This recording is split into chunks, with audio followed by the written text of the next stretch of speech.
Be careful. He's and Scott Higgins, both of them coked up out of their minds.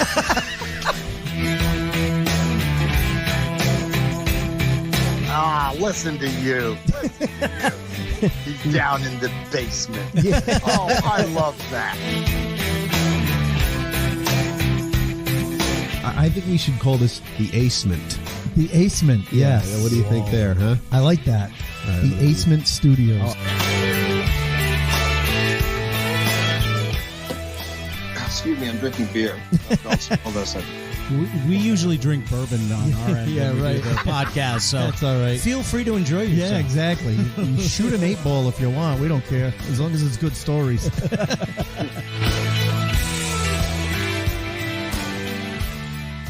Welcome to the Acement, everybody. This is Scott Higgins. It's time to go behind the funny. And this is Acecito. I love when I throw you off. Yeah, a little don't you bit. usually say it's time to go behind the funny? Yeah, and then my name, And but then your name. I kind of like That's I was excited and I just jumped ahead a You little jumped the bit. gun But there, buddy. thank you everybody for tuning in. Thank you for subscribing. We appreciate it so much. If you guys want to stay in tune with the shows that we have coming up, please follow us on Facebook. Behind the Funny is our Facebook page, and Twitter at BTF Pod, and you can see what shows we got coming up, who our guests are going to be, and when the shows are being released, so that you can keep up with everything. And of course, you want to help us out, which some people have asked. Hey, how can I help the podcast out? Do they ask just like that? Really? That's exactly the tone. Hey, They go, hey, how can I help the podcast out? Okay. How can I help the podcast out? Christopher Walken asked you that? Hello. Hello. How can I help How? the podcast out? Thank you. Wow. The podcast. But anyway, for those of you that asked, there are two ways to help the podcast out. One, the simplest way is to go wherever you download your podcast, wherever you've subscribed, and give us that 5-star review. Quick sentence, few words, why you like the podcast with that 5-star review helps. We got a few reviews a couple weeks ago, and it really helped us on all the charts. We got a nice bump up because of that, and we really appreciate that, guys. And that just takes a few minutes of your time, so it's a big help. And another way they can help out. The other way you can help out is by going to our Patreon page, which is patreon.com/behind the funny. One simple giving level, it's $5 a month. You will get merchandise, t-shirt or a coffee mug, which we saw the picture of t-shirts being made up today. Friend Mike Murray's making t-shirts. That's just going to be sublimated as we speak. If you really want to buy something, you could buy a tumbler.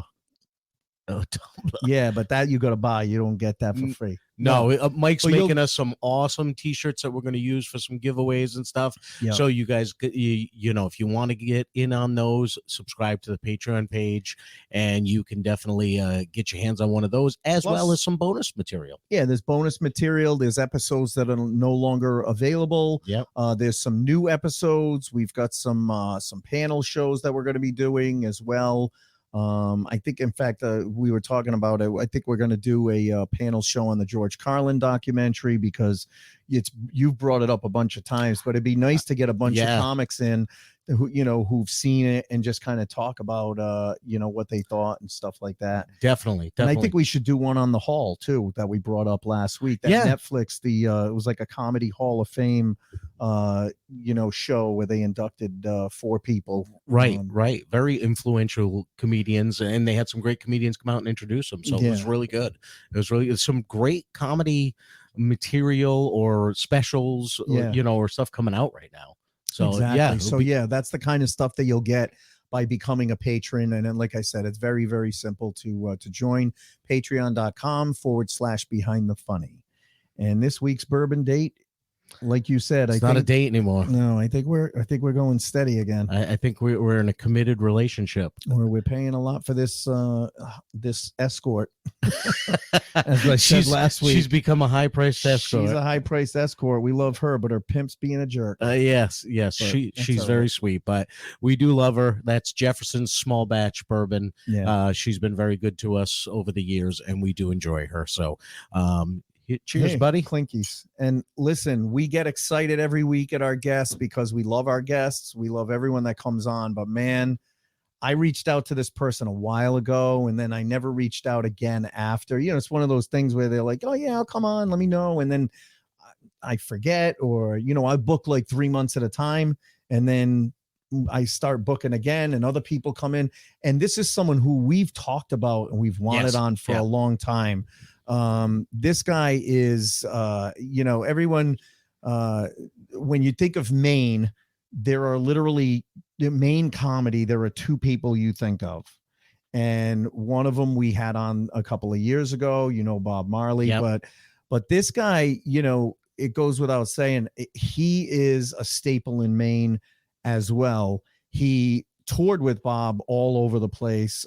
In fact, I think I've told the story when I would do the Comedy Connection in Portland, and you would go around, you have nothing else to do during the day. You go to the Maine Mall, and Bob Marley's mom was out there in a kiosk selling Bob's CDs, but there was another person's CD she was selling as well. Yes. And it was our next guest. And I'm really, really glad to and excited to talk to him about his career, what he's been up to. And, this is behind the funny, and sometimes behind the funny is not always funny. So we're going to talk to him about what's been going on.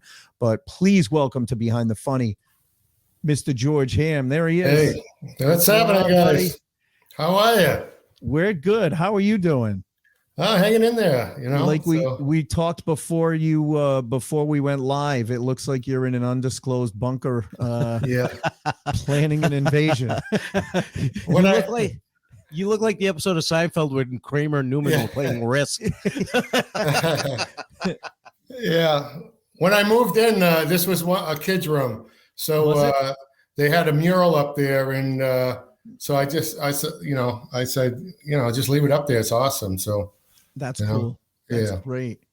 So let's start at the beginning, because how long have you been doing comedy? Well, when did you start? I pretty much started a couple of years before the Comedy Connection opened in Portland. It was kind of like me, Bob, Lisa Karahalios, and this guy named Reno. We kind of book our own shows because nobody would book us. Kind of one of those things. And then I kind of did some gigs, but didn't really take it kind of serious until the Comedy Connection opened, I believe, in 93, maybe? Yeah, 94, 92, maybe? Yeah, it was the early 90s at the original location over on Wharf Street. Yeah. I remember that. I think I did that location once with Ed the Machine Regime. He used to take me up as his opening act a lot. And I remember that first location. It was cool because it was like right in the middle of the city, right? It was right in one of those alleyways. I forgot about that. I never got to do the original I forgot location. It was that. I did the one that was down on the wharf. On the wharf, down at Boone's. So you started around 90. Well, so you actually probably started around the same time as me, like 88, 89. No, because I booking your own shows. No, I'm trying to think. I can't really tell you the actual date, because I was working at $3 Dewey's when the Comedy Connection opened. I was working, 2 doors over at a bar. Famous Portland bar there. I was messing around with it with Bob and stuff. He was kind of driving to Boston and doing open mics and all that. So, as a total, I'd probably say 20 years, but, I had some years where I went MIA, there's a 2 or 3 year period where I might've did 5 or 6 gigs, and, it's, but now, George, did you grow up thinking I wanted to be a comedian? Was comedy an interest as you were growing up? Nah, not really. Not as a profession, but kind of a class clown kind of guy, a little bit. Yeah, as a lot of us were. So when did that interest in possibly trying stand up come into your viewpoint? Well, the first time I actually thought about it was I was in the Marine Corps, and there was a guy that had done stand up down in New York at a club called Pips. I guess it's very famous club. Yeah. So, and I remember coming back from the gun park one day, and we had BQs, and they were all lined up, and some of the Marines were like, "Hey, you got some competition now." And I'm like, "What do you mean?" They're like, "Chris Moniz new guy. He came out and started, razzing me a little bit or whatever. So, and then I remember there was a place in Hawaii called Celebrity Bar and Grill. And we went down there on an open mic one night. And I'm like, oh, yeah, I'm going to give this a shot. And, obviously you think it's going to be easy. I remember picking on some big Simone guy who wanted to kick my ass. So I had to wait a couple blocks over. Well, he was like, Jesus Christ, dude. He hadn't gone on yet. So oh, that's awesome. Everybody remembers that first time. Yeah. So was it something that you set out to do, the open mic, or was it just, people were like, hey, you should try comedy, or you just wanted to try and there happened to be an open mic when you were out in Hawaii? Yeah, just kind of like, I don't know, like, mostly what I used to do is like when I was like out in the desert and stuff, and we'd have like, we come out of the fields, we'd have like a night, like they call it a beer night. So it's like a couple of these big trailers connected. You'd have some Olympia beer, I remember, and I'd get up on these things and just start shitting on other Marines and about their wives and all that. And then they would give you beers, so they'd line the beers up. So you do so you just start. That's how I kind of started, just kind of shitting on people, You're roasting people then, right? Basically. Yeah. It's old school ball busting roasting. Yeah, you're roasting people. Yeah, the sign of a drinking problem, right there. That was it. Right. Exactly. Well, the more you bust balls, the more drinks you get. Okay, I could do this. I was going to say Dean Martin made a career and TV shows out of the right. Right. Yeah, he did quite well with it. Wow, what's so funny? You just brought up Olympia beer, and I remember that's a California thing, right? Isn't that from California? Because I remember my father one time getting Olympia beer at like some local liquor store, and it was cheap ass beer. But he was like, that's imported from California. Yeah. It was like, I think one of the cans it might still be at my mom's house right now on the top shelf. We're in 29 Palms out in the desert. So that was, Oh, yeah. So California beer, cheap. It's like their PBR or something. We called it Oli. Black Label or something like that. Hey, but it worked. It worked. When you're in the desert. Yeah, right. Yeah. It was cold. It was cold. Now, did you ever get activated when you were in the Marines? Were you still in like during Desert Storm or any of that? Yeah, I just got out just before that. So I was in during Lebanon, and but I didn't see any combat or anything. So yeah.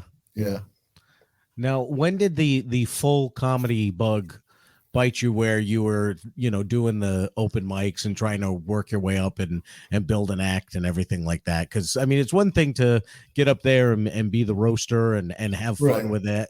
We've all seen those guys that do that, but then at some point you said, I'm gonna make a go of this. I'm gonna try to build something with this. When did that point come along? I just kind of did a couple more like open mics and and just kind of intrigued by the whole thing. And, and I don't know, you're a little naive when you start, because you're like, oh, wow, this is easy. This is easy. And then you're like, oh, I can make some money. I mean, that's the thing. I mean, it's a process everybody learns. I'm like, you get in and you learn, if you're in it for the money, kid, you're in it for all the wrong reasons, because you're not going to make any money for like fucking 4 or 5, 6 years, maybe. You know what I mean? So you got to love it. That first time you make that $25 though for hosting, you're like, I finally made it. I just got paid for what I've been doing for free all that time. Right? 25. Who are you working for? Yeah.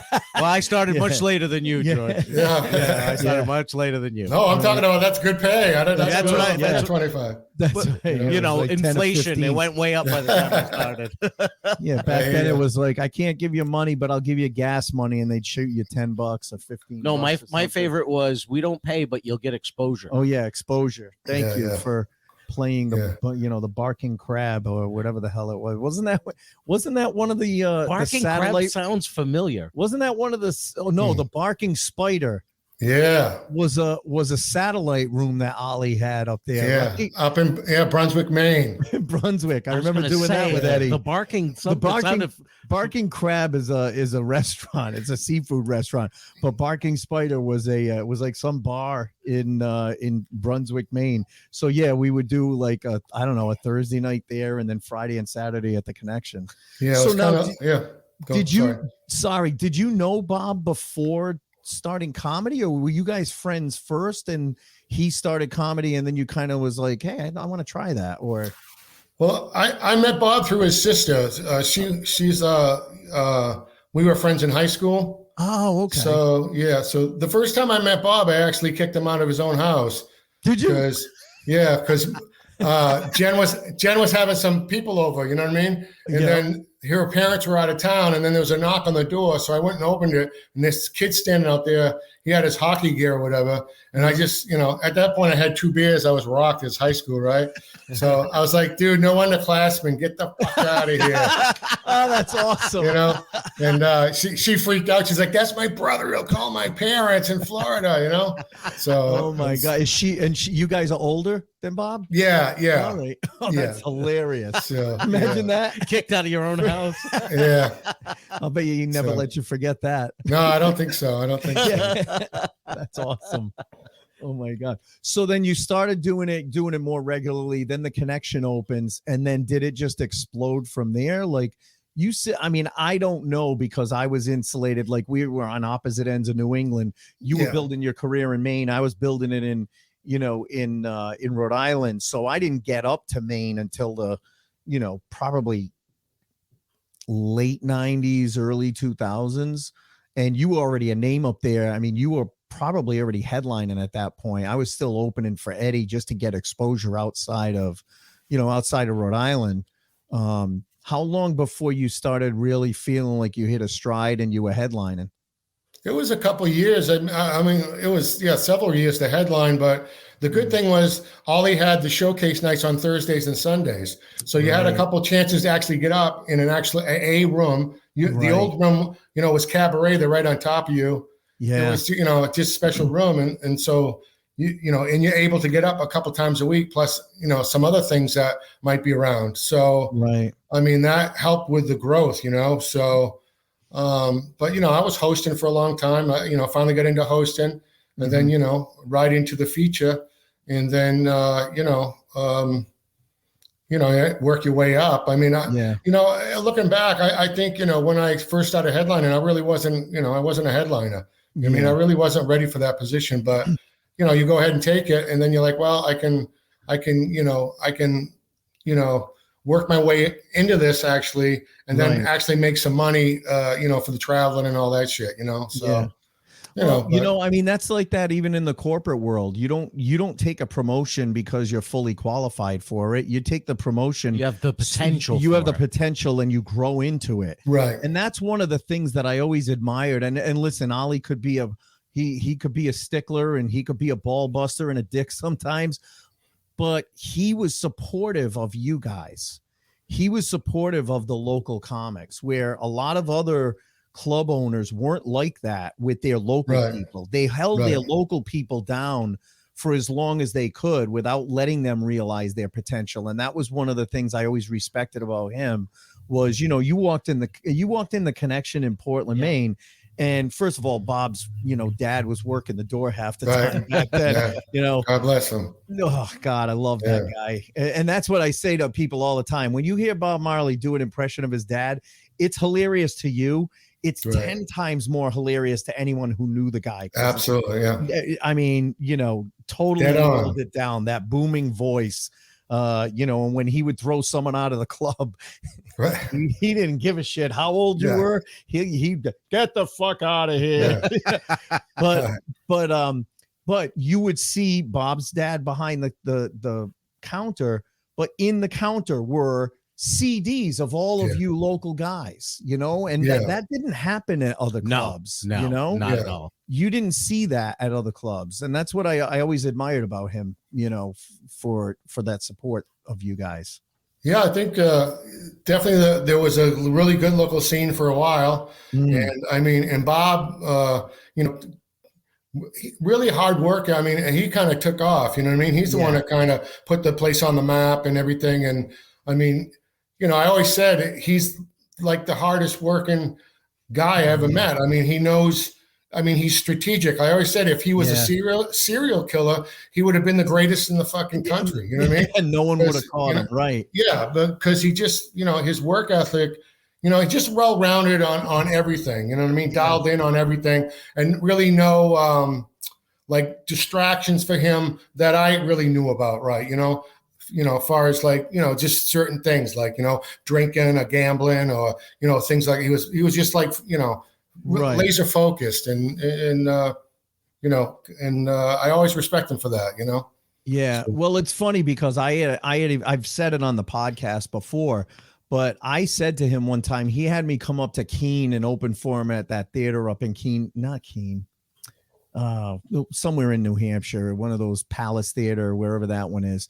And I remember sitting backstage with him and saying, man, look, I work a day job. I got a really good day job, so I'm not quitting that for comedy, but I would like to get my name out there a little bit more. I go, how do you do it? How do you have so much material?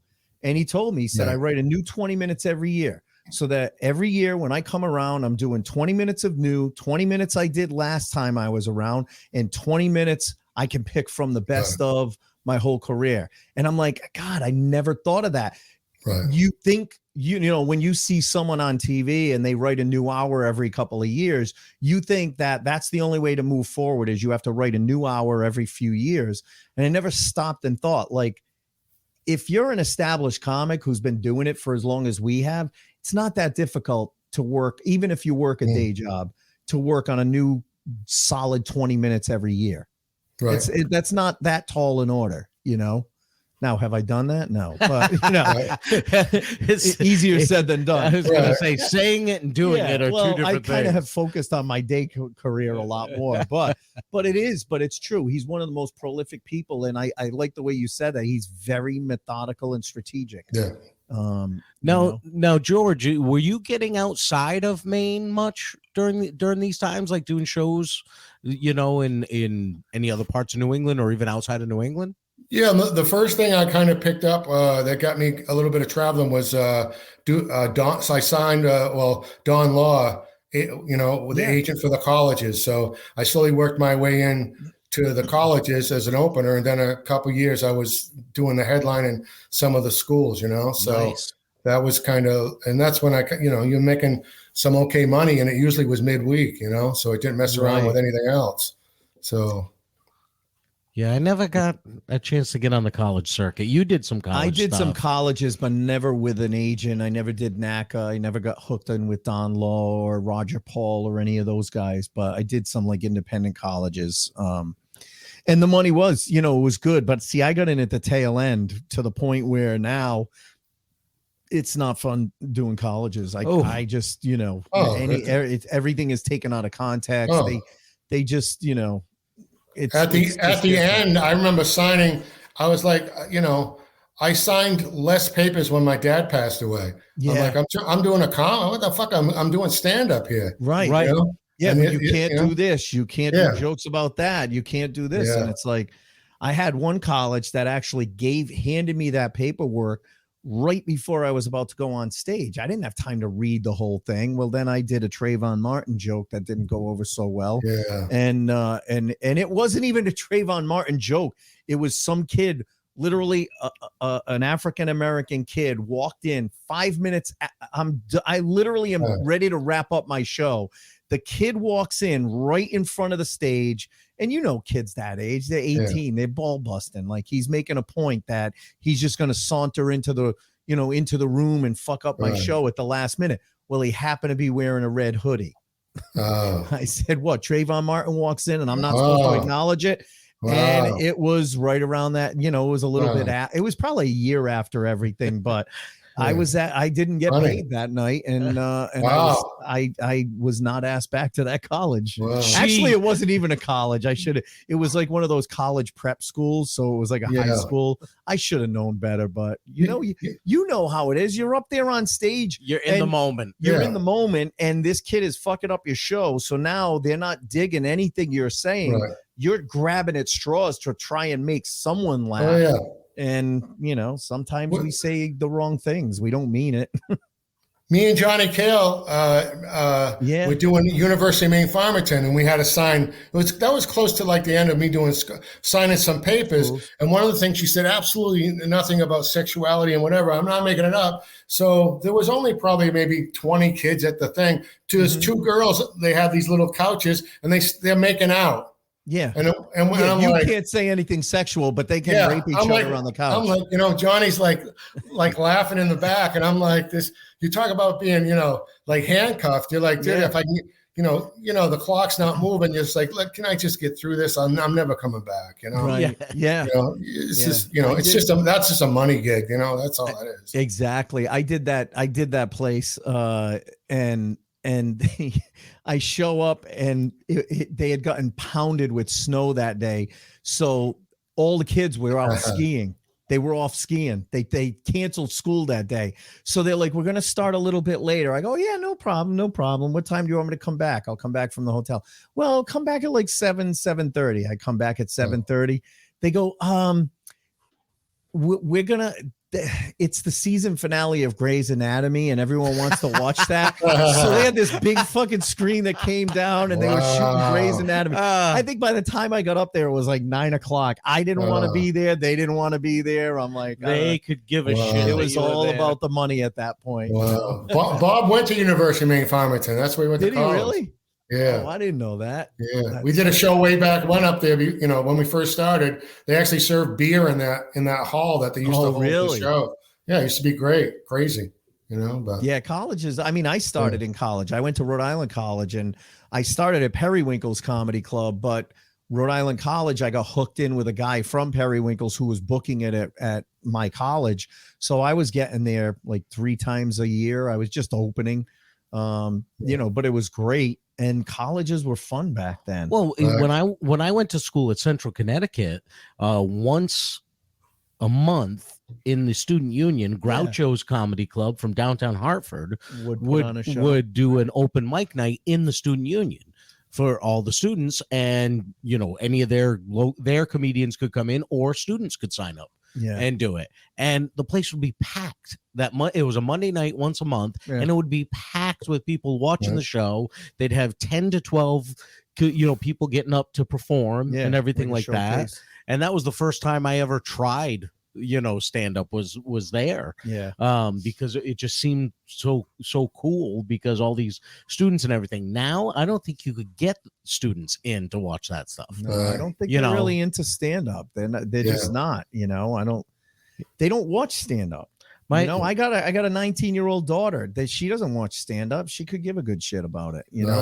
When my oldest daughter went to Elon University in North Carolina, and when she was there, Tom Cotter had just gotten off America's Got Talent, and I'm like, and he was doing a show down there. They were doing this big benefit, and I'm like, oh, Kelsey, you got to go see Tom. He's awesome. And she's like, we're going with some friends to this club that night and everything. She goes, I'm not really into stand up, and I'm like, holy shit, you're breaking my heart. You're killing me here. Did your mother sleep with somebody behind my back?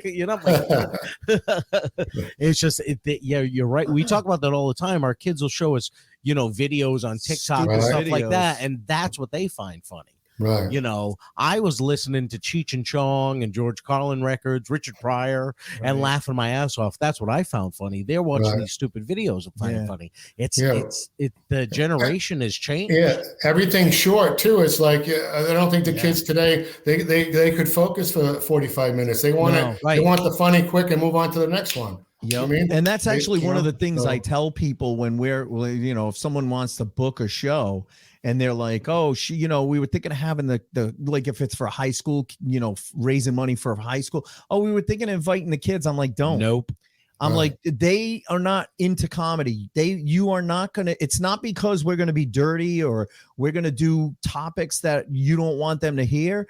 It's because they don't have the attention span to sit there for 45 minutes and watch one person telling jokes. Well, that's why somebody like a Bo Burnham has done so well with colleges and stuff like that, because he does songs. It's songs. It's quick hits, right? So they can listen to the one song and laugh and be fine. It grabs their attention for 3 minutes and then out. And then another 3 minutes and out. So he appeals to that their attention span. Yeah. Whereas, us trying to weave our witty stories for 45 minutes, they have zero interest in that. God forbid if you have a call back, you might not get to it. Oh yeah, they might not no. get it. Right? They'll be like, huh? What? Why are you saying that again? Huh? Yeah. So what are some of the, obviously I know you got to tour with Bob, a lot, but what are some of the high points that you had, some of your favorite moments in your career, whether it was working with someone you always wanted to work with or doing a room that you always wanted to do or. Obviously I went on that trip to China, you know what I mean? We did like 15 shows in Shanghai and Beijing.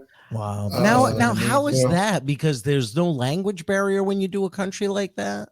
That's what I thought, So basically what happens is they have what's called expat nights. So they have so many Americans, Canadians, Europeans. So they have they bring in American bands, comics, and they have like an American night, you know what I mean? Right. Okay. And then they bring, so that's what we were doing. And we did a couple of corporates. They have these big housing things where these companies would put the people there. We went and did a couple of those. And then, we're like, I don't know, 4 or 5 nights in Shanghai, then maybe 5 nights, 6 nights 5 nights in Beijing, something like that. Wow. But it was pretty, I'm riding the gondola because we took a day off and rented a van and went up to the Great Wall. And I just was thinking, I remember I told Bob, I said, I'm going to take the gondola down by myself. He goes, dude, what are you going to fucking jerk off or something? And I'm like, no, you know what I mean? But I'm like, thanks for thinking so much of me. Yeah, right. I did that at the hotel already. Okay. Yeah. On the way up. I just wanted to have a moment where I was by myself and just kind of take in the moment that, I was like, wow, just, you got to go to China telling jokes. It was kind of for me, I just was kind of one of the few moments where it's kind of present, and I just, it's, I'm kind of like a softie on the inside, but I just was like, just want to have this moment just where I'm going, riding down from the Great Wall in a gondola by myself and just be like, wow, this is pretty cool. I thought it was, yeah, just take that moment in and be able to just in solitude, just really, like you said, be present. That must have been amazing. It's funny that you bring up that expat night or expatriate night, because I was just talking to earlier tonight. I was at my son's Boy Scout meeting. One of the other leaders is a firefighter at Foxwoods. And he goes, oh yeah, I had to work extra the other night. I had to work overnight. They had a Vietnamese comedy show. I go, really? Oh, he goes, yeah, it's all Vietnamese people and it's all Vietnamese comics. He goes, I couldn't understand anything anyone was saying. Right. I go, oh, well, you know what? I guess that makes sense because there are probably, not to sound stereotypical, but a lot of high rollers, from Asia will come and play the casinos here. So that kind of makes sense that you would get, Asian comics to come in. Absolutely. And so I've always thought of that whenever someone like you, Bob, Joey Carroll, Jim McHugh, whenever I hear of these guys that are doing like USO tours or these gigs in other countries, I'm always like, how would they even understand me? But now I get it. It's because there are a lot of people living over in other countries that we don't think about, and this is a way to kind of bring America to them for a little while, right? American humor, especially, There were people from Maine as well. I mean, so, and Bob knew a few of the people, the one of the shows that we're at, and so the whole thing was kind of mind blowing. I mean, the flight's like 14 and a half hours. So, I mean, that's the pain in the ass, but I mean, you watch the same movie like 4 times. I remember that year, the Johnny Cash movie, Walk the Line or whatever it was out. Yeah. So I watched that like 3 times, and I'm like, oh, I still have another 6 hours, 7 hours. So. I know. So you just started reciting the movie to you. Yeah, that's right. Yeah. I thought I was in it by the time we got there. Yeah. He walked off the plane. Hello, I'm done. He used that movie as a credit for the rest of the trip. That's right. You could see this guy in the movie walk the line. That's you great. can see him watching it. No, I know. I went for work. I went to Sydney, Australia once, and it was a 16-hour flight from LA to Sydney.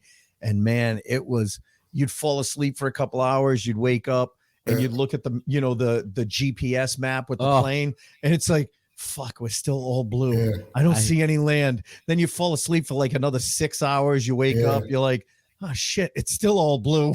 Like, oh wait, I think I see Hawaii. I flew to Italy, and that was long enough. Oh man, and you're probably nothing. Yeah, that's like 8.5, 9 hours. Yeah, so and I was like, man, I was getting up every couple hours, walking around, just trying to stretch my legs out. So I can imagine 14 and 16 hours. Oof. So when I was in the Marines, we flew from Korea to Hawaii, and we refueled in the air. And I never really thought about that until years later. How dangerous is that? Oh yeah, shit! And I've seen that. Yeah, I've seen videos of that where all of a sudden it kind of looks a little dirty. And the planes you're flying on aren't exactly like the JetBlue or something like that. When you're watching movies, you're in those little jump seats and those big cargo type planes and everything. So they're not built for comfort. Yeah, you're not there with your iPad going, can I get another pack of peanuts, please? Imagine I'm watching Walk the Line again. Yeah. Well, imagine I wrote the script on that trip. yeah, right. I got a writing credit on this. Imagine that though, if they're not telling you that they're refueling, all of a sudden you see another fucking plane pull up alongside, and all of a sudden this dick comes out of it, and it's basically a hose flopping in the wind. Yeah, I understand what a dick and a hose is. Thank you. They didn't say anything, and you don't know because there's no windows. So, we didn't know until we landed. They said we refueled a few times while we were up there. I was like, Jesus Christ. A few times. Yeah.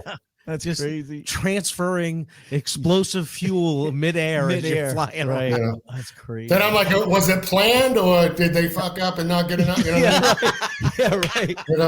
So, someone forget? Yeah. All of a sudden, the pilot's tapping on the gauge, like, oh shit, no, we better call somebody. Nowadays, it's like inflation. Right. They're like, I'm only putting $100 in this fucking thing. That's it. Dude, that's not even going to get us to the Falkland Islands. Yeah. Well, we'll fucking get there. Yeah. You're going to have to call a Sunoco plane halfway there. I think we just all wrote a bit. So did you obviously we love Bob too, but have you ever gotten to work with anyone, open for anyone where you were like, oh, wow, I can't believe I'm opening for this person? Or I got to work with Schimmel a couple times. Oh, I loved him. Bob Schimmel was one of my heroes. I love that guy. He was such a nice guy off stage. I got to open for him in Boston a bunch of times. He was great. Yeah, he didn't like me at first. Really? Because I opened up the first night. I opened up. I remember because I was fucking terrified, right? So, and I said, hey, folks, I go, Robert Schimmel is in the house, I said, but first you got to listen to my shit for 20 minutes, you know what I mean? and I guess he was back there and he was like, why is he fucking saying my name? Why is this guy fucking saying my name, So I did it, I did my fucking 20, kept it tight. Then he came up, I gave him the intro that he wanted and everything. And then he just walked right to he just ignored me. He didn't shake my hand, nothing. Yeah.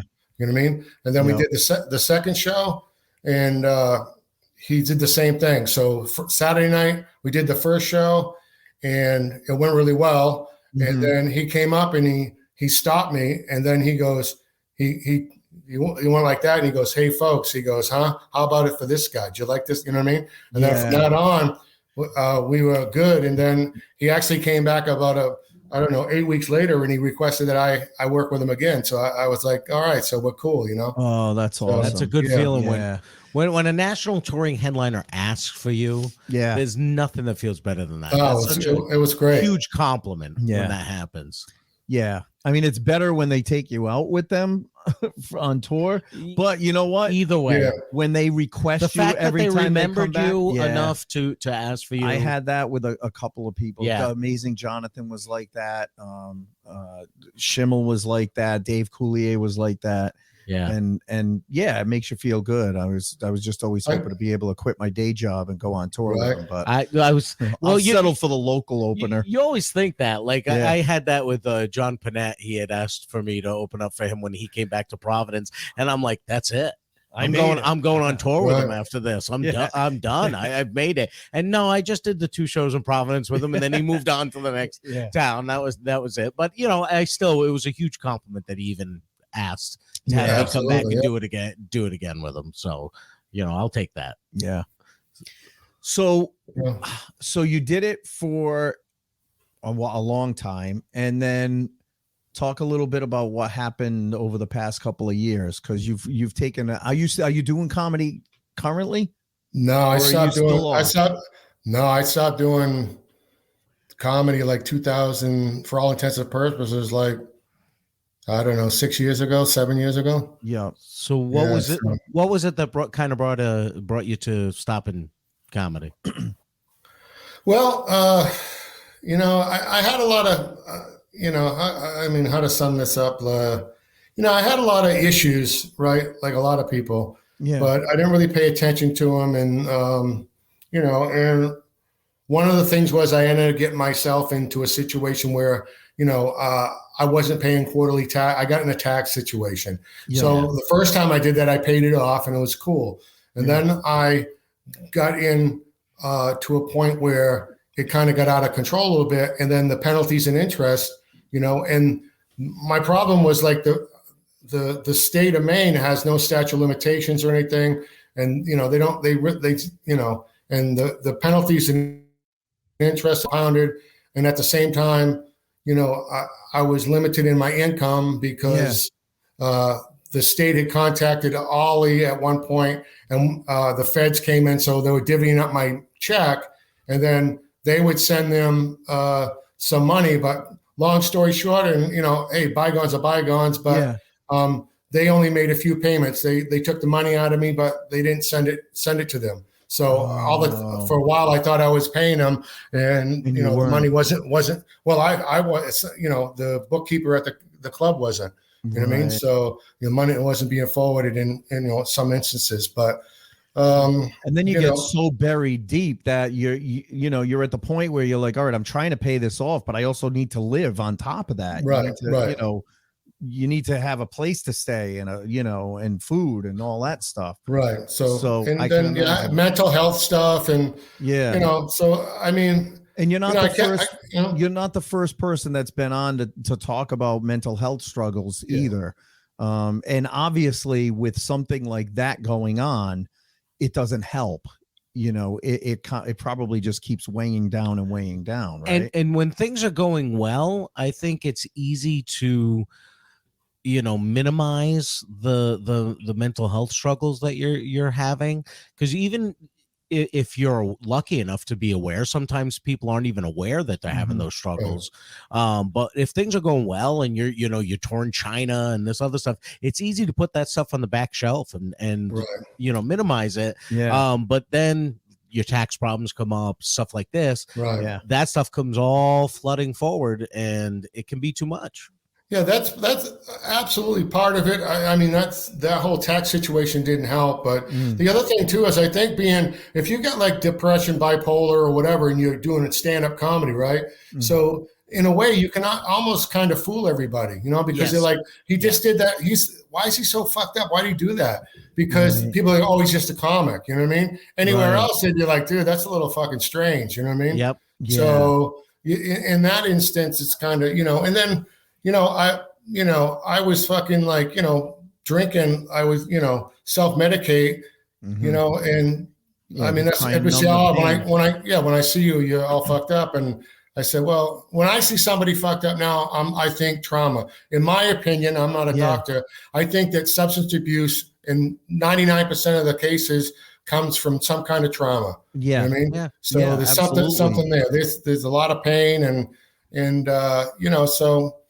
And I got, I think it was like, I had a TBI, a brain injury when I was in the Marine Corps. I had a bad fall, cracked my skull open. And so I didn't really know the effects of that. I'm not saying all of that was that, but it, but it definitely contributes I was to going it. to say that can have a big effect on that. Yeah.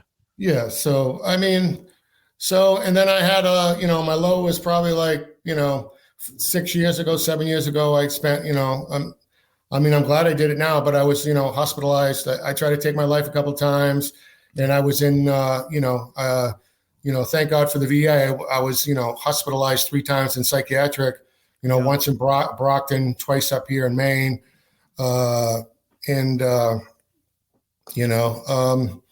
but it was a long, it's a long road, but Yeah.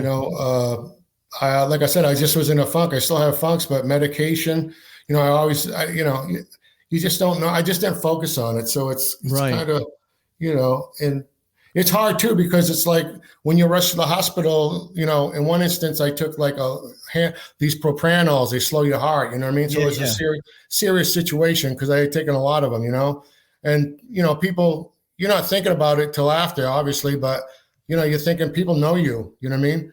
And they're like, here he is. What the fuck? He's coming on we're pumping his stomach. He's fucking, he's touch and go here. But, I don't know. I try to, I don't know. It's just a lot. Everybody has their, their challenges. And, Right. I remember just something you want to have in humor about it. I remember I was going, they were going to take me to Brockton. So they got an ambulance and then they strap you in and everything. Right. Yeah. So, and I'm like, fucking, hey, they're taking me to Brockton because that's where a bed was open, So yeah, from Maine. Yeah, from Maine. Wow. So there's two people driving, two girls, and one of the girls is in there. She's making sure everything is all tight. You know what I mean? Yeah. Like whatever. And then she goes, gee, yeah, I was talking to the nurse there. She says you're a comedian. She goes, tell me a joke. And I said, untie me. So, did she laugh? She didn't even. She kind of was like, I thought it was funny, See, but only a comedian could find that humor in such a dark situation, right? Exactly. Yeah. And so you relocated, right? So you're not in southern Maine. Are you way up north now? Yeah, I moved about 3.5 hours north from Portland. Yeah. In an old mill town in Millinocket. Mill is no longer operational. Yeah. Finance wise, I just learned a lot. A friend of mine helped me who was a Marine. Unfortunately, he passed away. He got sick from the burn pits. So he had some issues, but Chuck Sanborn, he called me one time. This is several years ago, and he said, "Dude, I hate to see you having so many problems." He goes, "I know that you had like a head injury, a TBI, when you were in the Marine Corps." He goes, "Have you ever gone up there to seek treatment?" He goes, "You're owed treatment." And I had no idea anything about service connection or anything like that. So that kind of got the ball rolling and stuff. And then when I slowly worked my way through things, and I still go to therapy twice every 2 weeks, and I take my meds, and I just was like, I had been coming up here since like for 20 years. My buddy had a camp, so I came up here one time. I was driving around. It was when the market was soft, and I found out about a VA loan, no money down. So they had homes up here. I got a small home up here for $65,000, and the mortgage is like $250 less than my rent was 3 years ago. Right. I was just going to say that it's going to be less than rent. So that's awesome.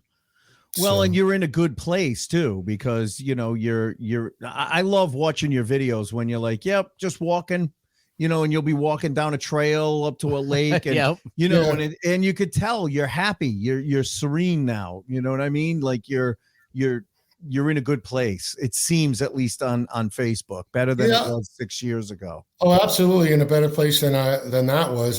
But that being said, the first winter was really, really rough. Being by yourself has its own challenges. Yeah. But I'm kind of like, I talked about this a lot, like when I was in therapy, just was like, it's kind of, people don't get like how you could be in front of, 4, 5, 6, 7, 2,000 people, you know what I mean? Mm-hmm. And be fine, and then not want to be around people. I'm kind of like a lone wolf. Like sometimes I yearn for a relationship or whatever, but I've never had any relationship that's been longer than a couple months. I don't, I'm pretty much myself. You know what I mean? Right. And I just, it's hard in a way to explain, but you're like, how would you feel awkward? But it's just the way the chemistry works. Sometimes I go through periods like that. And I was married for 15 years, but I'm single, and there's times where I'm like, no, I'm content with my life right now. I go to work, I do comedy, I've got my kids, but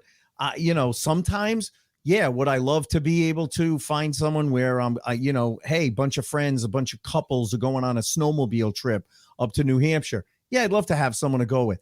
But then there were other nights where my kids go back to their mom halfway through the week.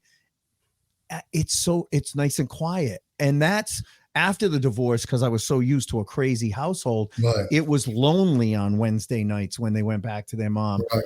Now on Wednesday nights, I actually just sit there and I'm like, it's the one night I don't have anything going on. I can just relax. And if I want to watch a documentary, I watch a documentary. If I don't want to do anything, you don't have to do anything, you know? And so I can understand the serenity that you must feel sometimes when you're like, yeah, I'm good. I'm in my peace. George, you mentioned, being on stage and then not wanting to be around people. I think what people, I don't know, I for lack of a better term, mistake is when you're on stage in front of people, you're not with those people. Right. Steve Martin talked about that in his book, Born Standing Up, that, when he was doing those gigantic stadiums in front of 12,000 people, being on stage was the loneliest he felt any place he ever was, because he'd be up there with a spotlight. He couldn't see a single face. He could hear the noise, but he couldn't see a face. So he felt all alone when he was up there. That's one of the things that led him to just walk away at the height of his stand-up career. I think it's easy for us, when we're dealing with the stuff that we deal with sometimes with our own personal demons. I've talked about mine. We had our friend Brian Mulhern from Cat Country. He talked about his suicide attempt on here before and everything like that, and then he goes on the radio and flips a switch and goes on because you're on. It's that's our space. That's our where we can kind of feel ourselves. But I'm not with those people in the audience. I'm in front of them, but I'm not with them. Right. And then it's the same thing just before I walk out on stage and just afterwards is I don't feel as comfortable now engaging with those people one-on-one and all personal and everything. I had no problem standing in front of them doing it. But to now just mingle, I don't feel as comfortable doing that.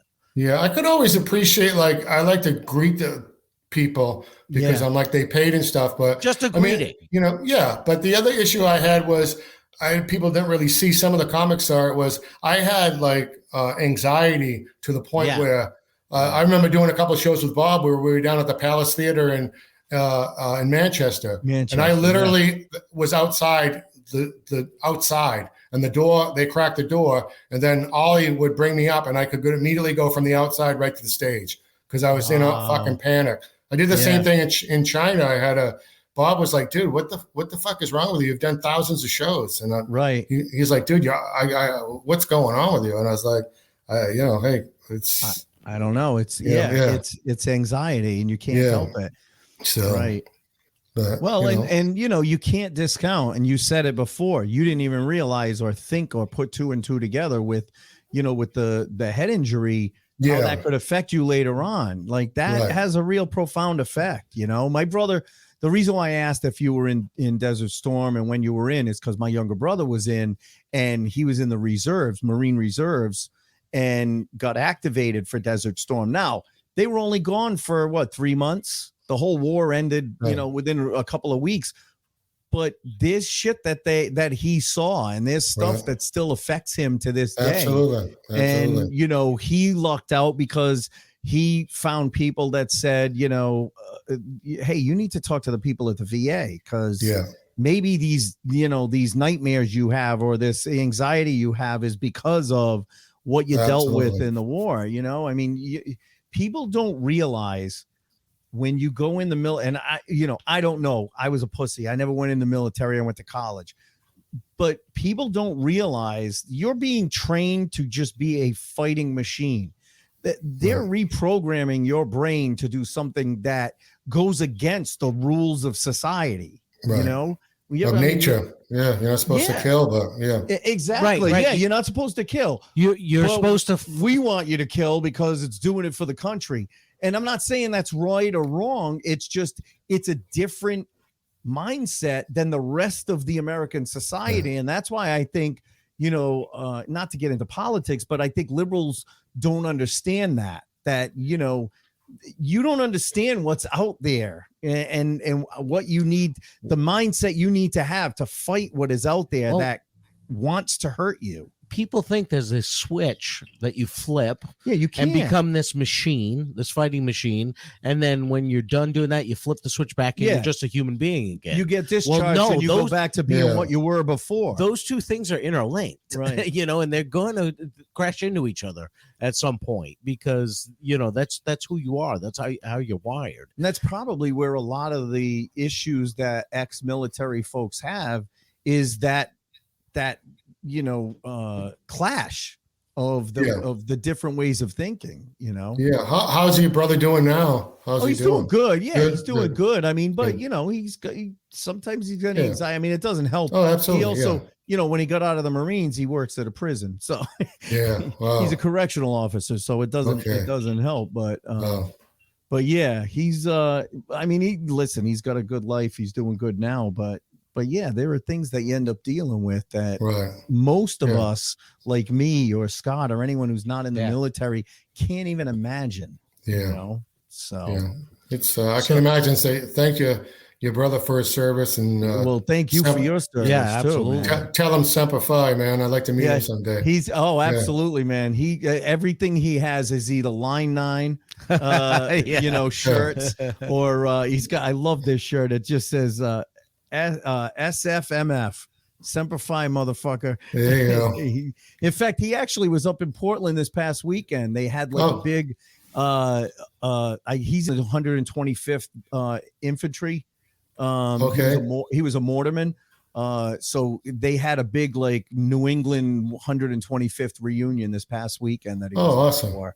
So he said he wants to go back up to Portland because he loved it. Nice. So if he ever goes back up there, I'll have to let you know, and if you can make the trip down, we'll have some drinks. That'd be awesome, man. Yeah, thanks for sharing that. Absolutely, man. Yeah. Very cool. Well, speaking of stressful situations, but not as stressful as military, but funny stressful. Comics. Funny stressful. We like to kind of wrap up the show with one thing that all comedians enjoy. And if you did comedy for more than one gig, you have one of these stories. We call it the funny bad gig story. Now, this is the story that when you were doing comedy, it's the night that things went so bad that you were thinking, maybe I'll get a job at Home Depot or something. Maybe comedy's just not for me. But a couple weeks after this, you're in the green room somewhere and somebody's telling their bad gig story and you're going, really? You think that was bad? Hold my beer. Listen to this. And you share this story. It's your war story, if you will, for lack of a better term. Right. Well, we all have one or two of these in our arsenal. I got fucking hundreds of them. We all do. Yeah. We all do. We could do an hour and a half episode just on bad gig stories. I know. I think one just popped into my mind. My memory's not that great, but I think I might have recently been talking about this to a friend of mine just because he lives in the area that it took place.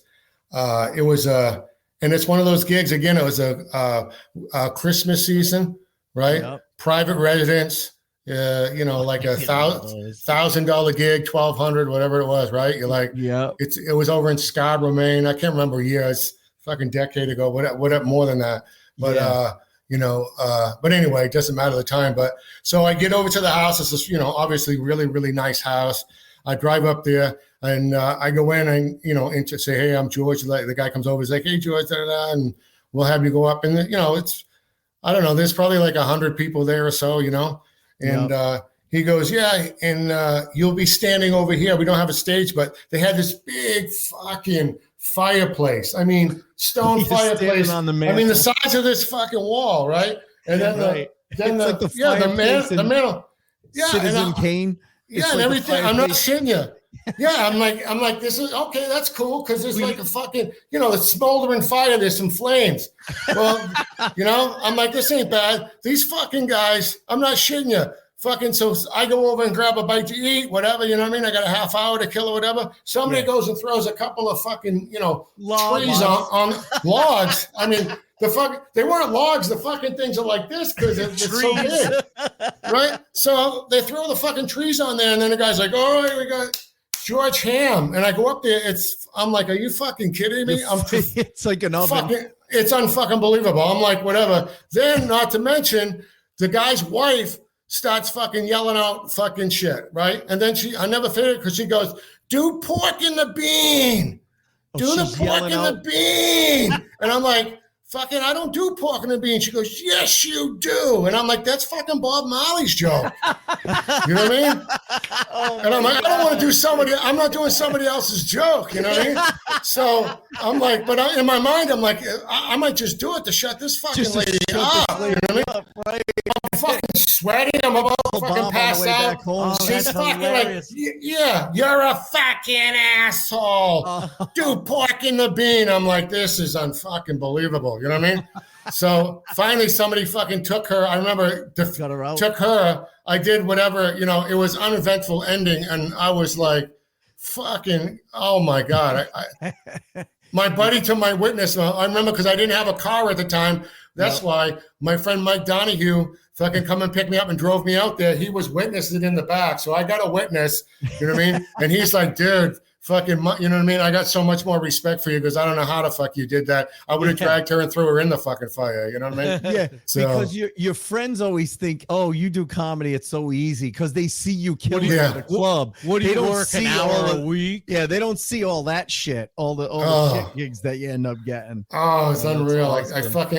I mean, it sounds like it's like, come on, dude. I'm like, I wish you could just see the fireplace because of, like you said, it was like these hunks of fucking tree. I'm like, you know I'm going on. And in hindsight, I'm thinking he probably fucking did it on purpose. Who knows? Yeah, right. You know they wanted to roast you. Yeah, you know, literally. George, I did the mirror image of that gig one year. I had a guy call me up and say, hey, it's a Christmas party. It's a family. It's in this function room that they have. Okay. And he goes, he tells me what the money is. The money was okay. And I said, all right, I'll do it. And when I get there, it's just a house. I'm like, and very nice house. Yeah. But he's like, it's a house. I'm like, function room. What are they talking about? Function room. So it's this humongous room in their house. And same thing. They tell me right in front of the fireplace. And one of these fireplaces has the big cast iron arm like they used to hang a pot on in the 1600s to boil stuff on and everything. To clean the clothes in. They're like, the husband comes over to me and he goes, hey, my wife usually handles the entertainment for our gathering every year, and I didn't get a chance to talk to her, but we need you to stay away from any racial humor. Don't do any weight jokes because we have a heavy aunt. And he goes through a list of things that I can't do. And he goes, are you okay with that? I go, dude, my entire set is about fat black people. I have nothing else. I don't have any other jokes. Sorry, buddy. And he had this look on his face like, oh my God. Great. I said, I don't do any of that. You're fine. You're fine. He goes, okay. But then I'm in there and they're like, all right, we're going to start the show. Here's your comedian. What's your name again? Oh, yeah. So I say my name and I walk up and I get ready to start talking to the people and they go, wait a second, we got to bring the aunt in. So they bring in the 500-pound aunt. Oh, Jesus. Oh, and 10 minutes of sitting, getting her in her seat and her walker, positioned and everything like this. And it was just a nightmare. And as I'm trying to do material, she keeps going, what? What? She's also hard to hear. And I have a sound system. I brought my sound system with me, and she's going, what? What? And I was like, this is not worth the money. This is just not even worth it. And then they give me the check. They said, he said you were going to be picking up the check tonight. I said, yeah, okay. It was for 4 times the amount he was paying me. Oh, really? 4 times. She goes, who do I make this out to? Because she writes the amount in. I go, Scott Higgins, Higgins. I had her make it out to me. I would have, and then I would have sent him half. I sent him a little bit less than he was expecting. Yeah, that's hazard pay. Hazard pay. On Isn't that it one. crazy the situations that you put in as a comedy that you're like, what don't work for comedy? You walk in and see a big kettle. You're like, what am I at Pilgrim fucking Village? What, I just want to do it. I just want to do a show. It's Christmas time, Right. Exactly. I'm like, is this a Wiccan birthday ceremony? Are they going to boil me? Or And then you had some gigs where you're like, this is going to be a fucking disaster.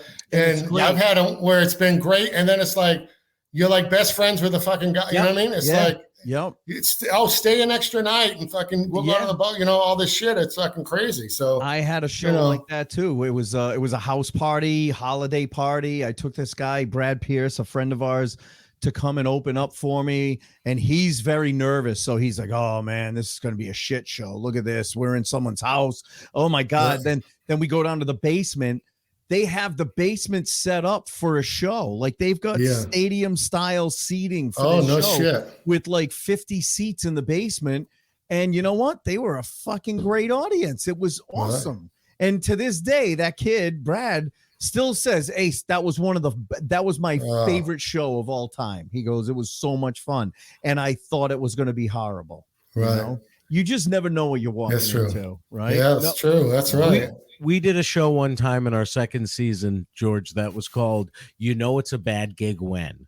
And we had John Parada and Mike McCarthy on, and we wanted to come up with the top 10 things as comedians when you walk into a gig and you see or know of any of these things, this is not going to be a good gig. Yeah.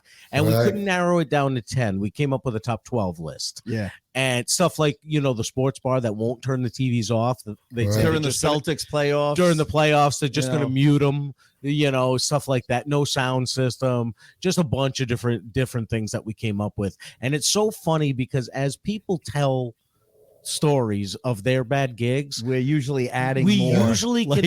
Doing a show in front of the fireplace right after they put a tree in but we can fit them in one of the 12 categories so many times. That's awesome because it happens so much. But the other thing is we've yet to run out of different scenarios for bad gigs, for shitty gigs. You should do a book. You should do a book. Take those 12, then get the comics and then go through there. You should. What? We've been actually talking about it for the past year. We're working on it. We just that'd be awesome. We got the 12 items would be the chapters, and then put the stories in. Yeah, that'd be great. I think it'd be hilarious. I'd buy a copy.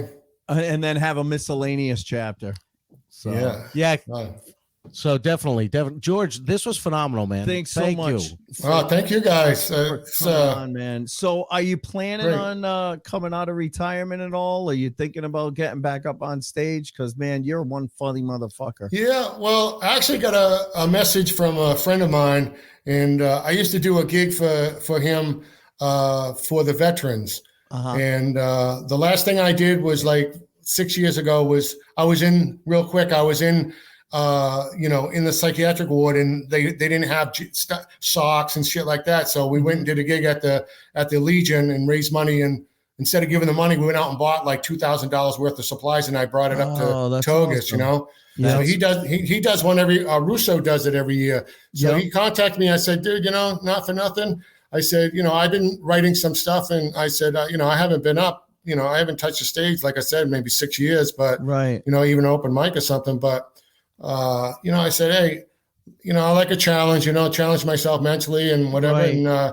And hopefully, that's like September 11th, like a 5-minute spot, awesome. 10-minute spot, be great, Right. And it's doing good, and it's helping other people. So there's and it's no pressure. That's if it was like, hey, can you come headline it? Can you come do I can't do that. You know what I mean? But if you said, hey, you want to come do 10 and I do 7, no one's going to fucking be like, hey, dude, what the fuck? It's like, exactly. You're amongst friends, it's the best way to do it. You could get up on stage and it could all come back to you, and then next thing you know, you're up there for 20 minutes and they can't get you off. Will you get the fucking Hammy off there? Hey, what the fuck? I didn't realize Hammy was cutting an album tonight. Yeah, what the new CD. Yeah. Who invited this fucking Todd? You know what I mean? Dude, that's awesome. I am so glad you came on, man. I can't thank you enough. This was awesome. Hopefully you had fun as well, and we'll. Anytime you want to come back on, we'd love to have you back on. I'd love to do it again. I loved it, you guys. Thanks a lot. I mean, really appreciate it. A lot of anxiety. Once I said yes, I was like, you start second. I'm like, but dude, just, I said, just stop, try to stay in the moment and, just enjoy it, Yeah, that's exactly what this thing is all about. It's just hanging with friends, talking in the green room. That's what it is. So. Yeah, but you guys are two real guys and two funny guys, and comrades and comics, and it's I appreciate you having me. It's great to see you.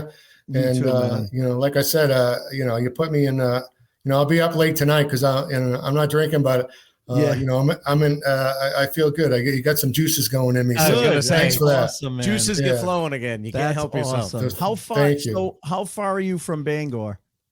I'm not too far, but a little over, maybe like an hour, 10 hour and 15. Okay. You know, yeah. Because I'm working. My day job's got me covering Maine, so I haven't gotten up there yet. But I'll be up in the Bangor area and the Portland area. So if I'm up there, I'll have to reach out and let you know. Yeah, let me know. Yeah, I'm up there for a couple of days. I'd love to grab dinner with you. Oh, that'd be awesome, man. It'd be great to see you. Yeah. Awesome, man. All right, man. Thanks so much for being on, folks. That was George Hamm. We can't thank you enough for being on, man. Thanks you again, guys. George. My pleasure. You. My pleasure. Thanks, guys. Yep. Bye. And that was George Hamm. I'm so fucking glad we had him on, man. I've wanted to get him on for a long time.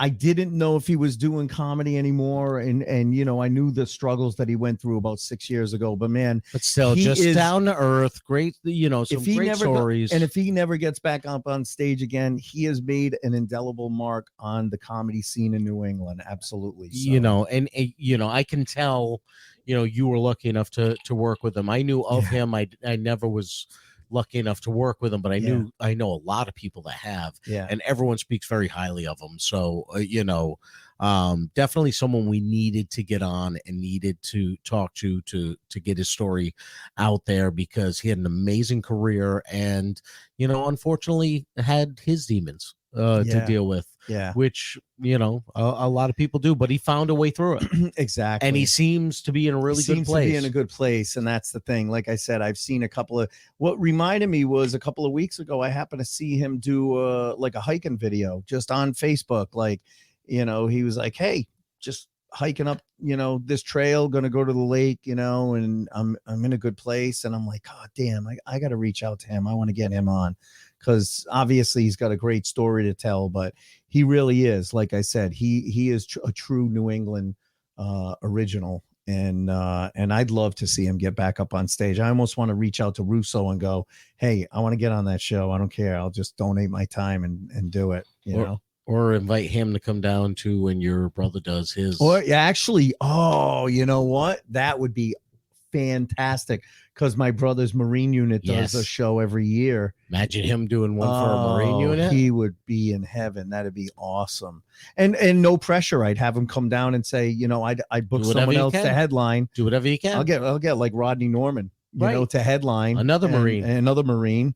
And that's awesome. A great idea, buddy. That's all I could think of. Awesome. When you brought your brother up and talking to him, I'm like, that would be a great place for him to pop up. But anyway, hope you guys enjoyed that as much as we did. I mean, George, like we said, amazing comedian. You know, unfortunately, with a lot of our guests, we tell you if you get a chance to see him, you got to go see him. George is a guy, you know, that doesn't do comedy anymore, but you know, had a great story. But you could probably find a lot of his stuff online. Google his name, because he's all over YouTube. George Hamm, with 2 M's. Yes. Hamm. Hilarious comic. Check him out, and let's work on getting him back up on stage, man. I think that'd be awesome. And if he does, we'll let you guys know. Yeah, absolutely. Anybody that's in the area can come out and check him out. But thank you guys again for listening, as you always do. Thank you for subscribing. Thank you for the 5-star review. If you get a chance, check out our Patreon page, patreon.com/behindthefunny. One simple giving level, $5 a month. Get you, you know, in for some swag. We got some great t-shirts being made by our friend Mike Murray. That's right. I'm going to put up Frank Santarelli episode is going to be behind that wall, and the top 12 You Know It's a Bad Gig When episode is going to be up there as well. We refer to it all the time, so we're going to put that up there, as well as some other stuff down the road that has never been played anywhere before. And other than that, we'll talk to you next week.